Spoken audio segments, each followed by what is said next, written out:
Sometimes taxpayer waste is so large and rampant you can stumble across it without even trying. That's what happened to the Special Inspector General for Afghanistan Reconstruction. On a trip to Afghanistan, he happened upon a fleet of abandoned military planes. His questions took him down the rabbit hole where hundreds of millions of your tax dollars were spent on a giant boondoggle that turned out to be worthless. Anyone flying through Kabul International Airport in Afghanistan's capital city the past couple of years might have seen this odd scene, a fleet of abandoned military planes parked off to the side. We actually asked the question, what are those airplanes? Because you would see them right next to the main air terminal in Kabul. They were all jumbled together with trees and grass growing between them. Inspector General John Sopko saw the planes on his trip to Afghanistan in November of 2013 to investigate waste of U.S. tax dollars. Nobody seemed eager to answer his questions, so he took matters into his own hands. I basically threatened to just walk across the tarmac and said, if you're going to arrest me, do it, but I'm certain it'll be front page New York Times. So my staff and I went over there, and then they briefed us on us and told us the story. The story wasn't pretty. John Michael, commanding general for NATO Air Training Command in Afghanistan, explained the U.S. had bought 20 of the Italian-built G222s in 2008. It's what we call the G222. It was a two-engine cargo aircraft that we purchased for the Afghan Air Force. Cost approximately $400 million, but with the total package of parts, spare parts, and whatever, it probably is going to be closer to $600 million when we finally do an accounting for it. This video was taken from inside a G222 as it took off from Kabul. Despite the hundreds of millions of dollars the U.S. military spent, the G222 turned out to be ill-suited for Afghanistan's dusty conditions. The planes required constant maintenance and spare parts. Actually, some pilots have told us that when they flew the airplanes in, parts fell off the airplane as it landed. They were called death traps. We couldn't train the Afghans to use the planes because the planes weren't airworthy. And ultimately, they were abandoned at the airport in Kabul, and that's how we found them. Within months of Sopko beginning an investigation, the military officially put a bullet in the G222 program, claiming the Italian contractor had failed to generate a sufficient number of fully mission-capable aircraft. The contractor argued it was exceeding program objectives and was proud of its work. A separate probe by the Defense Department Inspector General blamed NATO and the military for failing to effectively manage the program. The fleet needed $200 million in spare parts to fly, and some critical parts weren't even available. But Sopko had more questions. Why did we buy these planes to start with, and who bought them? So we have been looking at who is accountable. Now, we have an ongoing criminal investigation, so I can't really tell you too much more about that, but we're trying to find out who and why we purchased these death traps for the Afghan Air Force, which they never used. But this tale of taxpayer waste was about to take one more turn.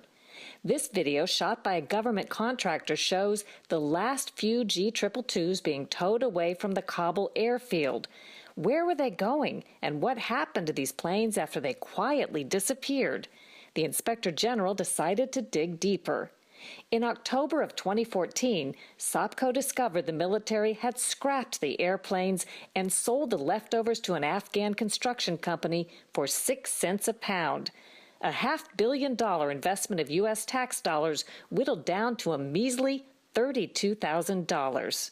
Major Bradley Avotz confirmed that the planes had been destroyed and explained it was to minimize impact on drawdown of U.S. forces in Afghanistan.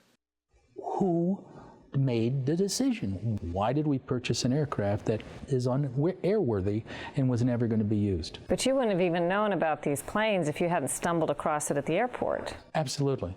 That's approximately $600 million for 20 planes that don't work, never worked, couldn't be used, were poorly maintained, and were eventually turned into scrap. The Inspector General says the criminal investigation into the G222 program is ongoing. We'll keep you posted. Right now, this very second, people are busily editing away on the website Wikipedia at a rate of more than 10 edits per second. Over 5 million English language articles are on Wikipedia, with 1,000 added daily. But there's a dark side to Wikipedia you probably don't know about.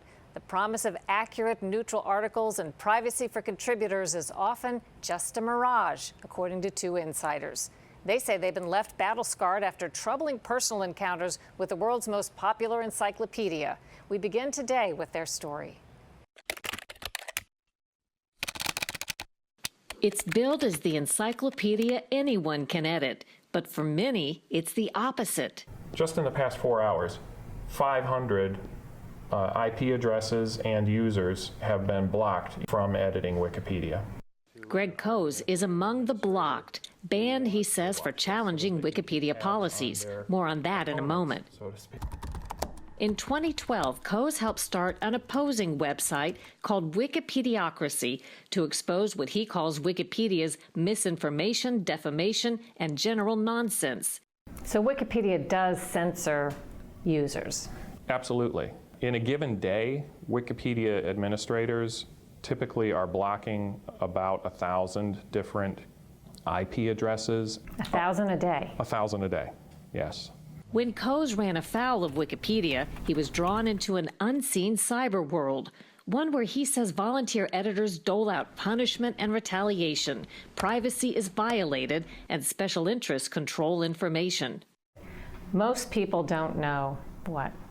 Wikipedia is often edited by people who have an agenda. To understand how, it helps to start with the Wikipedia most know and love. Co-founded in 2001 by Jimmy Wales and Larry Sanger, Wikipedia boasts 37 million plus articles in 291 languages. Research experts like Mary Frances Forcier count on Wikipedia. I think it's user-friendly. I think it's easy to use. It has a very appealing visual interface.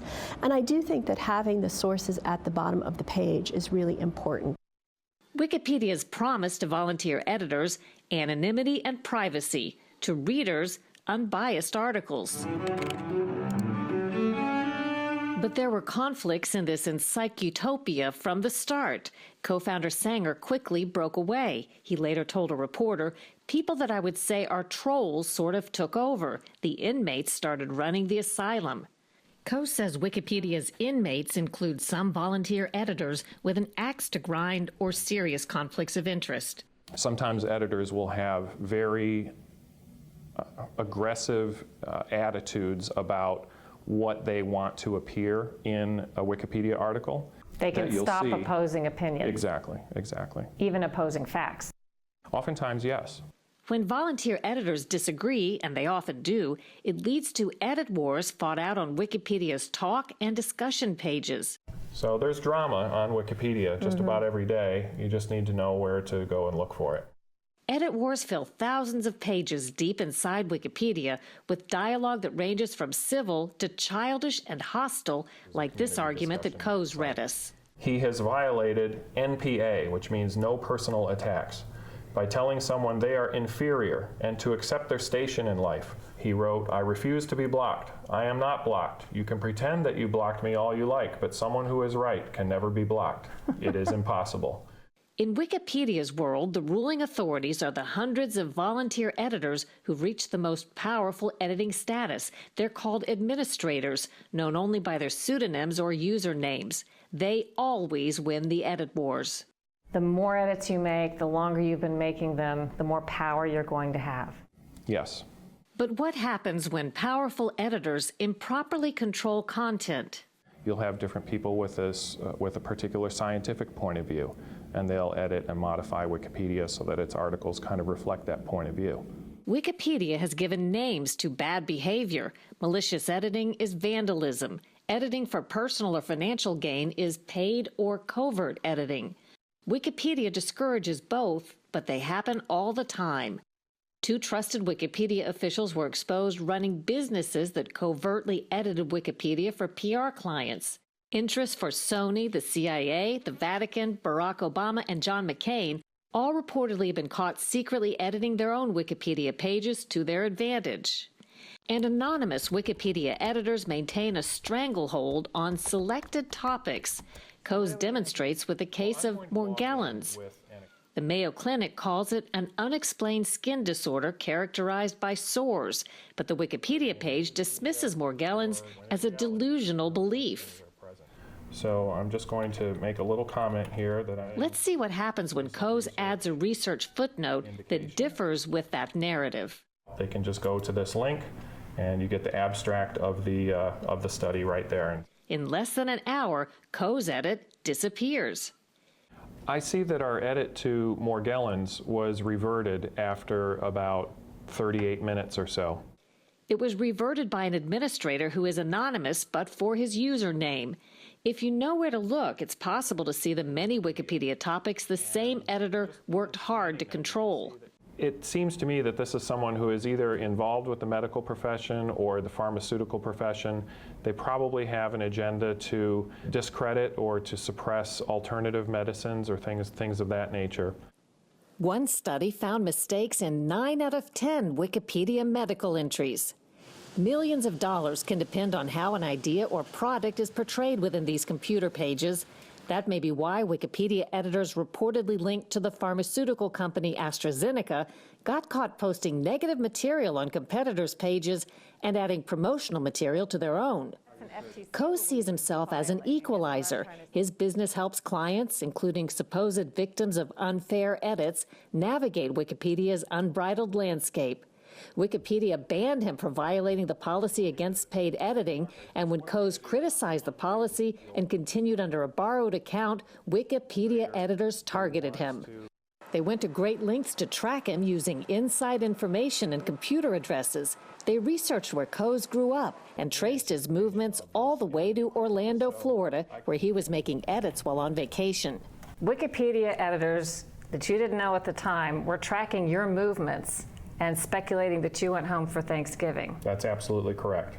He only discovered that he was being tracked because somebody leaked these internal Wikipedia discussions about him. And then somebody chimed in and said, looks like someone went home for Thanksgiving to visit mom and dad. So, you think you're editing with, some degree of privacy, but if they want to, they can really start to investigate. Wales has publicly feuded with Coase over the paid editing policy, but declined our interview requests. Wikimedia Foundation, the nonprofit that runs Wikipedia, and the Wikipedia editors we asked also offered no comment for this report. Another paid editor, Mike Wood, says his confrontation with Wikipedia was life-changing.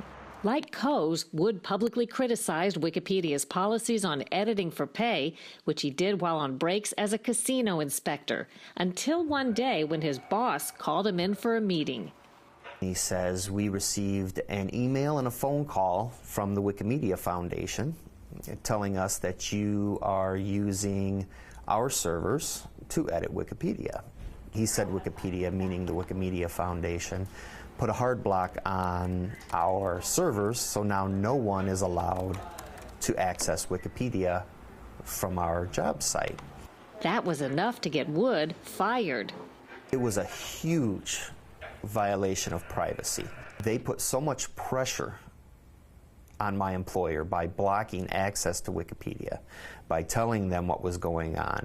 Just the embarrassment, the potential embarrassment alone of what the Wikimedia Foundation pressured my employer with was enough for the employer to terminate me. Despite the controversies, Wikipedia has many devoted followers. Forseer is with the Loudoun County Public Library in Virginia. She says Wikipedia is a valuable research tool when used properly.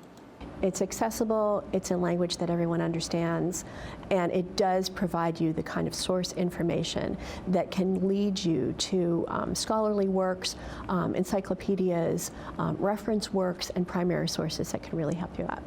But the next time you visit the world's most popular encyclopedia, you may want to consider some advice you won't find within its pages.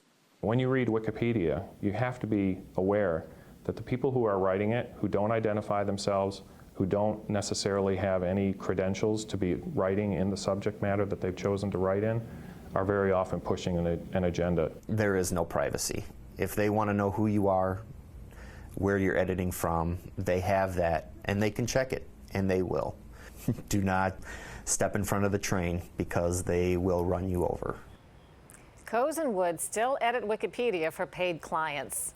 And here's an inside tip. On any Wikipedia page, if you want to see what an editor's removed, you can click the tab that says View History and see for yourself. Sometimes the most interesting material is what's been deleted by those guarding the page. Wikimedia has indicated it makes an effort to prevent biased articles, and when a page is disputed, sometimes editors insert warning notices to alert readers. As soon as you set a passcode on your Apple iPhone, it sets off a feverish encryption process. If a hacker tries to get data off the memory chips, it just looks like a scrambled mess. But the same feature that's protecting your security is keeping the FBI locked out of any secrets held in a terrorist's iPhone after he killed 14 in California last December. A federal judge has ordered Apple to create software to unlock the iPhone. Apple is fighting the order. Today, we have an extraordinary story that predates the Apple conundrum. In fact, it predates what most understand to be the beginning of widespread surveillance of U.S. citizens after 9/11. In October of 1997, Joseph Nashio was CEO of Qwest Communications, a major phone company out west. One of his vice presidents told him he had an unexpected visitor. He came in and he said, Joe, we have a general downstairs who wants to meet you, which I thought was pretty surprising because, generals just don't drop by. It was a 3-star. Who is the general? His name is classified, believe it or not. Who it was, I'm still not allowed to disclose. The general was from a U.S. intelligence agency interested in paying Qwest to use its cutting-edge global fiber optics network for classified programs. But to learn more, Nashio first needed a top-secret security clearance. I had my clearance by January of 1998. We received that contract shortly thereafter, and that led to us working with multiple intelligence agencies. Nashio's job as CEO of Qwest became steeped in a secretive world of classified meetings and clandestine government contracts. He's still barred from saying exactly what the projects involved. So you could either put equipment in, you could either monitor, there's a whole bunch of things you can do. As head of a telecom company, you were meeting with top spy agency people? Yes. What I'm allowed to say that I worked with 4 clandestine security agencies and senior government officials.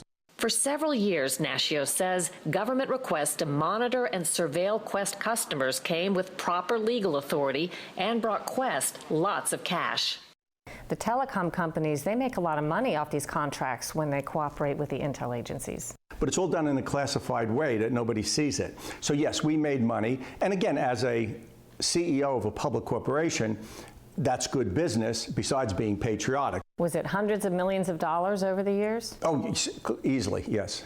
The mutually beneficial relationship continued until February 27, 2001, when Nashio says he got an astonishing request at a meeting at the headquarters for the National Security Agency, or NSA.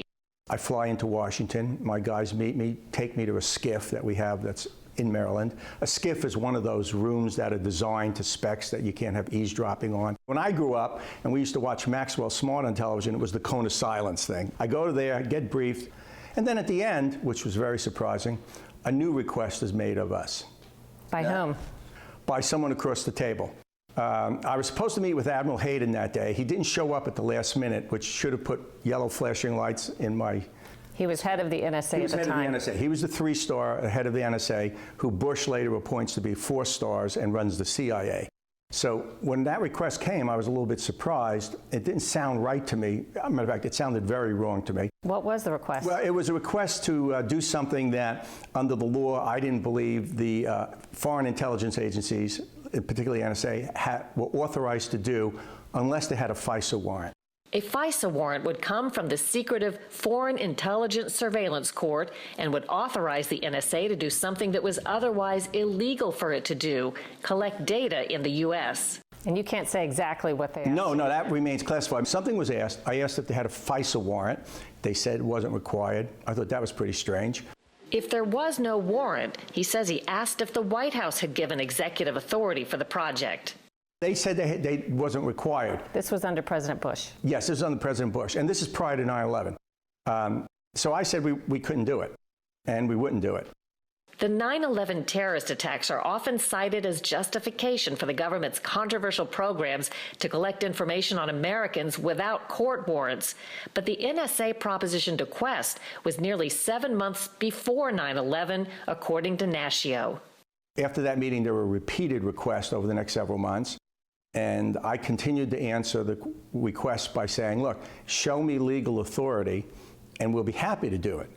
Okay, but I can't do it without legal authority. You know, I can be sued civilly, but the government can't. How did you begin to understand that you were becoming odd man out? I think it was June 5th of 2001, about 4 months later, and I'm sitting next to Dick Clark, and Dick leans over to me and he says, kind of incidental to the purpose of the meeting, Joe, you know that contract that you thought you guys were getting? And he named it. I said, yeah. He says, well, it's going to someone else. And I was a little bit surprised because we had been working on this a long time. Dick, or Richard Clark, was President Bush's chief counterterrorism advisor. He didn't respond to our request for comment. He's shown here in 2002 giving Nashio a presidential certificate. In this photo, Nashio and other CEOs are shown with Clark being sworn in on the president's National Security Telecommunications Advisory Committee. Nashio says that contract Quest wasn't getting after all dealt a major blow. A valuable contract for the government? Yeah, we're talking in the hundreds of millions. Okay, we're not talking 10 million. We're talking big deal contract. Well, what ends up over the next several months is about 4 or 5 contracts we thought we were going to get, we never got. Nashio viewed it as reprisal for his refusal to take part in what he viewed as an illegal program. It was in excess of 500 million that I was counting on that didn't come in that year in 2001 alone. Nashio left Quest the following year without mending that fence. Then, 3 years later, in August of 2005, he got a call. The Justice Department was investigating him for insider trading of Quest stock 4 years earlier. Nashio claims the government was targeting him in retaliation, something the government strongly denies. His defense hinged on telling the jury how his relationship with the spy agencies had gone sour. But there was a catch. It was all classified. Nashio lost his case. I'm barred under the law from bringing any of it up. I'm barred from the contracts. I'm barred from naming the agencies. I'm barred from naming who I was with. I was even barred from saying the meeting on February 27th happened. Some of it would later become public. About the time of Nashio's indictment, the government's controversial programs were revealed for the first time. This is a highly classified program that is crucial to our national security. The New York Times reported the NSA had been using phone companies to collect private information of U.S. citizens without court warrants. The NSA specifically targets the communications of everyone. It ingests them by default. Later, NSA contractor Edward Snowden blew the whistle in this explosive interview with The Guardian. He exposed the Obama administration's vast expansion of data collection. I, sitting at my desk, certainly had the authorities to wiretap anyone from you or your accountant to a federal judge to even the president if I had a personal email. It was Snowden's example of a federal judge that hit home with Nashio. By then, he was serving a 4.5-year prison sentence. In a bizarre twist, the judge in Nashio's case, Edward Nottingham, was soon embroiled in scandal, accused of soliciting prostitutes and allegedly asking one to lie to investigators. He resigned and apologized, but wasn't prosecuted. After his dealing with the spy agencies, Nashio wonders if they knew about Nottingham's private scandal. Could that have been held over the judge's head as he ruled for the government against Nashio? Look, I think the intelligence agencies in that time frame were wiretapping government officials, judges. I mean, they were just monitoring everything. Government officials call Nashio a convicted felon whose speculation can't be believed. Nottingham firmly denies anyone spoke to him about his personal scandals during Nashio's trial. An appeals panel overturned Nashio's conviction, saying Judge Nottingham erred in a key ruling, but the guilty verdict was upheld on appeal. President Bush's NSA and CIA chief Michael Hayden, a Nashio point of contact back then, didn't respond to our request for comment, but has championed the controversial surveillance. That everything that the agency has done has been lawful. It's been briefed to the appropriate members of Congress. That the only purpose of the agency's activities is to preserve the security and the liberty of the American people. And I think we've done that. President Obama also defends the government's mass data collection. When it comes to telephone calls, nobody is listening to your telephone calls. That's not what this program's about. My advice to people is put nothing on the internet that you wouldn't take a billboard out on 42nd Street and Broadway and publicize. You have your bank records, your health records, you're looking at porn sites, your illegal dating or whatever you're doing is all known. By the government. And by their agents. Now let's remember who the agents are. The agents are the telephone companies, the agents are the banks, the agents are Apple, the agents are Google, the agents are Facebook. They're all involved. What do you tell Apple if they were to call you and ask you for advice? I would have said, keep this very quiet and cooperate, because you're going to lose this one in court, and what's going to happen to you when this is all over is for the next 5 years of your life, every federal agency that has some jurisdiction on you is going to be crawling all over Apple. And that's what they do. Nashio's conviction was overturned on appeal in a decision that found Judge Nottingham made key errors. But the government got the conviction reinstated by a split judges panel. A hearing on the Apple case is scheduled for next month. This week, the CEO of Wells Fargo was grilled on Capitol Hill over a multi-year scheme that enriched the bank by illegally opening 2 million sham accounts without customers' permission. It seems to be an ongoing theme, big banks behaving badly.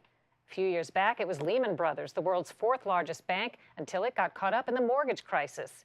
Today, we hear the disturbing story of what happened to 3 women who worked for Lehman Brothers and were calling the crash 11 years ago. These are the allegations from their court case. Greed is what happened. It's the almighty dollar. And once that comes into play, people lose all consciousness and sense of right. What these women saw coming was the mortgage crisis that would plunge America into a deep recession in 2008. But their story starts 3 years earlier at B&C Mortgage in Sacramento, California. Starting in 2005, Linda Weeks noticed something fishy. She says loan officers from other companies began submitting loan applications to B&C with documents that were obviously doctored. I found 5 in one day from the same company. 5 notices that you thought fraud had been committed? That had falsified documentation in the loans in reference to income, bank statements, and job information. One of the 5 files, they used the same W-2, just changed the information on it. Colleen Colombo says she saw the same thing. Information was whited out and then retyped in and copied. They ended up taking bank statements, and instead of showing the actual deposit, maybe it was 1,000, it was now 11,000, or whatever they needed to do. They didn't know it then, but it was happening nationwide. Loan officers allegedly falsifying documents to qualify people for loans they probably couldn't afford. Banks have conditioned us to trust them. The story was told in The Big Short, a movie released last December. The whole housing market is propped up on these bad loans. They will fail. The housing market is rock solid. It's a time bomb. When someone's income is exaggerated, it's not doing them a favor because it just means they're going to have a house they can't really afford the payments on. Exactly. Correct. It was their duty as reviewers of the loan applications to sound the alarm, and they did so over and over again, they allege in a lawsuit, to their bosses and to B&C's parent company, Wall Street giant Lehman Brothers. We would bring it to corporate office attention, and they started pushing us away, telling us to quit calling them and bothering them. Sharyl McNeil claims in the lawsuit higher-ups retaliated by steering work to other employees. I was closing like 25, 30 loans a month, and that's really good. When I started finding the fraud in the file and questioning it, the branch manager started retaliating against me. And because I was finding the fraud, then he started taking the files back slowly and giving it to another account manager. Does that affect your income? Are you It affects my income. It affects my production. Management starts looking at me because my numbers are going down. Each time I complained, nothing happened. Then you just get this feeling like it's not right. I remember at one point just actually thinking, why on earth? I just cannot believe they are allowing this to happen. These people are not going to be able to make the payments on these homes. This is not good for the company in the long run. It's not good for the homeowners in the long run. And then it clicked, oh, they don't care. It's greed, it's the bottom line. If they closed 10 million last month, let's do 15 million this month. And if you can't do it, you're out. Too many people in the mortgage industry were getting rich off the questionable loans. The women say the more they resisted what they saw as fraud, the more insistent their superiors became. So you guys were made into the bad guy when you were actually trying to help the company and the people and flag the fraud. Yes, we were the troublemakers. But we thought we were protecting our company by sounding the alarms. We really thought that they would embrace us and be happy and like, oh, thank you. No. With matters coming to a head, the women allege in their complaint BNC brought in a mysterious account manager named Daniel, who began stealing their files at night, they say, and harassing them mercilessly by day. He walked past my office regularly with his hands in his pocket, simulating masturbation. I thought it was all in my mind. We didn't know what Daniel's role was in the office. He just walked around stimulating masturbation. So one day I remember he just came over to my desk and he just scooted up against me, started breathing down my neck and made sexual references to me, like he would like to be with a black woman. He's just a really, really creepy guy. We were unable to reach Daniel, who's a named defendant in the case. Lehman Brothers wouldn't agree to an interview or address claims about Daniel. In the past, the company has said it hired an outside investigator to review the women's complaints about fraud, but found no evidence BNC employees were slipping falsified documents into loan files. In the lawsuit, Weeks says a manager brushed off her concerns about Daniel. I reported him. He did racial slurs to me. I reported those. And I said, this is what Daniel did. And he says, oh, well, we call him Chester the molester. And he dismissed it all. Did you come to the conclusion that Daniel was sent there to harass you and make you uncomfortable so that you would leave? Because when we even went to corporate office asking, who is this person and what is his position here? What does he do? We can't understand why he is here. And we were told, you know, basically not to worry about it and do your job and close your loans. If the goal was to make the women quit, it worked. McNeil was first to go. What'd you say was the reason you were quitting? Just couldn't take it anymore. You know, it wasn't a good environment. It wasn't good on my health, you know, and it was very, very stressful. Every day you would just cry because you didn't know what was going to be happening to you. Weeks was soon behind her after a final close encounter with Daniel alleged in the lawsuit. Daniel's in back of me with his hand on my shoulder, breathing down my neck, asking me, can he help me? And at the same time, he's pushing his genitals against my backside. Well, I lost it because I had a panic attack immediately. And I thought I screamed, but they tell me I didn't. They just saw me run out of the office. By September of 2005, 6 women had resigned from BNC. We refused to participate. We refuse to turn a blind eye, and we have a conscience. I have a conscience. If I say that this is a good loan, I want it to be good for my company. More importantly, I want it to be good for the homeowner, and that's what got lost. Before long, the ceiling began to collapse on the mortgage industry. Certainly not all foreclosures involved fraud, but here's one example of how homeowners got in way over their heads.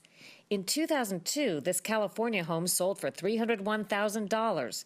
In 2005, at the height of the bubble, it sold for more than double, and BNC financed the entire cost, according to public records. By 2006, it was in foreclosure. BNC had made so many bad loans, Lehman Brothers shut it down in 2007 and then filed for bankruptcy protection itself in 2008. Just like the women had feared and warned about, the chickens had come home to roost. And it was happening, and now look what it's done. It was almost surreal. It was like, this is really happening. They sued Lehman Brothers, claiming wrongful termination, but the bankruptcy stalled their day in court. And so the very women who worked so hard to make sure people could keep their homes lost their own. You become labeled as a whistleblower, and mortgage companies don't want to hire you because you're a risk. I wasn't able to find work, and that affected my whole life. I lost everything. I lost my apartment, I lost my car.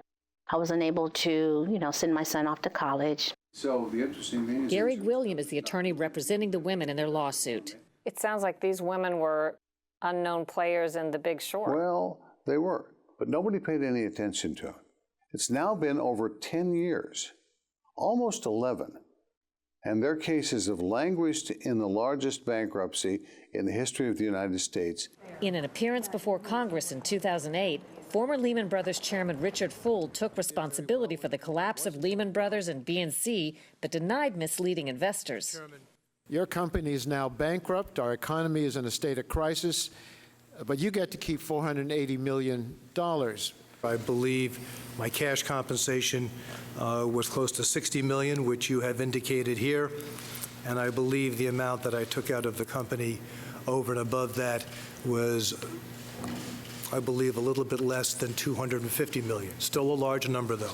Today, Fuld is reported to have a mansion in Greenwich, Connecticut, and posh digs on Florida's Jupiter Island. His Sun Valley, Idaho estate sold at auction for $20 million. They still have their vacation homes. Nothing has been upset for them. They're not being punished. We have been punished. We are still being punished. So I don't see why they should get off the hook when we try to help them. This was the most devastating thing that could have happened to a great country such as this. It brought us to our knees. It collapsed our financial structure. They just wrote a whole new book and have been allowed to operate out of it. So I think it's unfair. Today, the country is recovering from the recession, and the women are hoping to reach a settlement with what's left of a liquidated Lehman Brothers. But life has taken a permanent turn. It's devastated me. My self-esteem.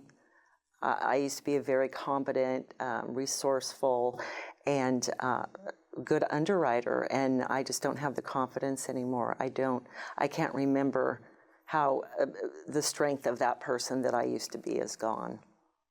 It's so devastating, and people don't really realize, but to know her before and to know her now and to hear her say that, it's kind of painful. It's very painful because it's so unfair. It makes no sense to us. Lehman Brothers still negotiating debts, and bankruptcy court has said in the past that it denies the women's complaints and intended to fight them. So far, settlement talks in the case have been unsuccessful. Since 9/11, U.S. taxpayers have spent $115 billion to help rebuild Afghanistan. And rooting out waste, fraud, and abuse in that spending is John Sopko, the Special Inspector General for Afghanistan Reconstruction. In one probe, he found our military wildly overspent to build an Afghan gas station. But Sopko's aggressive investigations have made a growing list of enemies among those he polices, who are now trying to discredit his work and targeting the watchdog. Part of this was to develop a market in Afghanistan for compressed natural gas automobiles. John Sopko is talking about this $43 million compressed natural gas station in Afghanistan. Impractical and overpriced, he found, by about $42.5 million. They really didn't do any market survey. They really didn't see if there was enough liquefied natural gas or compressed natural gas. It's one of the most notorious boondoggles Sopko has uncovered as the Inspector General policing the billions of U.S. tax money spent to rebuild Afghanistan. He's shown here on a recent inspection in Kabul. The gas station, it turns out, was the brainstorm of an arcane federal agency, the Defense Department's Task Force on Business and Stability Operations, or TFBSO. It spent an astounding $800 million American tax dollars over 5 years to kickstart the Afghan economy. We received more allegations about TFBSO than we have about any other government entity. We heard allegations that they didn't do any due diligence, they wasted the money, and basically the program didn't succeed. Appointed by President Obama, Sopko, a former mafia prosecutor, is widely considered an effective watchdog of a government culture resistant to oversight, which may be why he's now been targeted by efforts to discredit him and his work. One sign came earlier this year. On the eve of a congressional hearing about the gas station, the Defense Department gave Congress and select reporters entirely new figures on the supposed cost and suggested Sopko's team had it all wrong. The night before, the Defense Department said, oh, by the way, all that data is wrong, which it may have been, but we got it from them. At the hearing, the Defense Department's Brian McKeon claimed the true cost of their military-funded gas station was far less than $43 million. As proof, he referred to a new memo supposedly written by military consultant Robert Shraven. The consulting firm that conducted the assessment has also reviewed its work, and we have seen a copy of their memo to the committee staff indicating the total costs of the station are likely well under $10 million. And the hearing on government misspending suddenly seemed to put Inspector General Sopko, the IG, in the hot seat. There are also some questions about the IG. Senator Tim Kaine challenged Sopko's accounting methods and accused him of waffling on the gas station's price tag. The fact that the IG is putting out material with two different numbers is something that I definitely want to dig into today and understand. When you were sitting there and hearing the Defense Department redefining the numbers they had given you and in essence blaming your agency as if it was some dishonest broker, what was going through your mind? Welcome to Washington. I've seen this before. Sopko vigorously defended his work. And I would remind all of the members, our requirement is to report the best number available. We don't make numbers up. In the end, whether it's 43 million or 20 million or 10 million, it's still a lot more than should have been spent in Afghanistan. So if they're now claiming it's wrong, well, then what's going on with your record keeping? I watched that hearing, and to me it was remarkable. They made it look like you were the guy that got everything wrong, that you had some axe to grind. But I felt certain we had the right numbers. We were right. As long as you're right, the truth will come out. And I think a number of members on the committee also realized that this was totally unfair and totally bogus. Senator Claire McCaskill wasn't buying the military's new memo on the gas station's lower cost. And the argument that's been put forth in the press that somehow the figures in this are not correct, I mean, frankly, all you did was fan the flames. You know, that somehow it wasn't 43 million when you can't even say where the 30 million went. This is a terrible waste of taxpayer money when we have so many other uses for it. After the hearing, Sopko continued his investigation of TFBSO, and he remained in the crosshairs. Some in the press advanced the theme that he's overzealous and sloppy. Stories quoted anonymous critics of the federal agencies where he's found waste, fraud, and abuse. This is a Politico article that I know you've seen that talked about you as if you were the guy that made all the mistakes. Yeah, there was one where they referred to me as the Donald Trump of inspectors general. Meaning what? I think back then they thought it was a criticism, but in light of the election, it may not be a criticism. Sopko's critics, usually quoted anonymously, appear to come from the ranks of those he's overseeing. One anonymous ex-military official told reporters, Sopko has turned his office into a cheap media operation that does real damage to due process and U.S. policy. None of the critics we contacted would speak with us for this report. Neil Gordon of the watchdog Project on Government Oversight says Sopko is exactly what the public needs. Certainly Sopko is fairly aggressive, very outspoken, but we think that aggressiveness is important in Inspector General because they need to safeguard taxpayer money, in this case, tens of billions of dollars that have been spent in Afghanistan. He says if the military is engaged in PR warfare to undermine Sopko, it's not the first time. In 2014, USA Today obtained inside evidence of an aggressive spin campaign by the military against Sopko. The plan of action reportedly involved the Pentagon going public to blunt Sopko's findings before he could release them. It was likened to a duck hunt where they said that the military will be out in the field bagging its share of ducks while Sopko was still waking up and putting his boots on. There are lots of reasons why federal agencies and contractors would be unhappy with Sopko's work. He exposed $150 million tax dollars spent on luxury villas in Afghanistan to house a handful of workers who could have lived at a military base or the embassy for next to nothing. He uncovered $36 million wasted on a giant U.S. military headquarters in Afghanistan that generals on the ground said they didn't want or need. And he unearthed $600 million spent on a fleet of Afghan airplanes that never flew and were scrapped for pennies on the pound.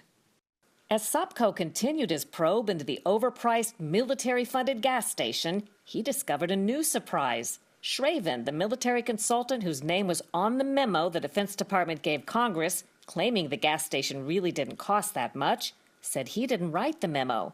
We took a look at it, and we actually talked to the person who allegedly, I say allegedly, wrote the report, and the person denied authoring it. We didn't really find out who did author that report.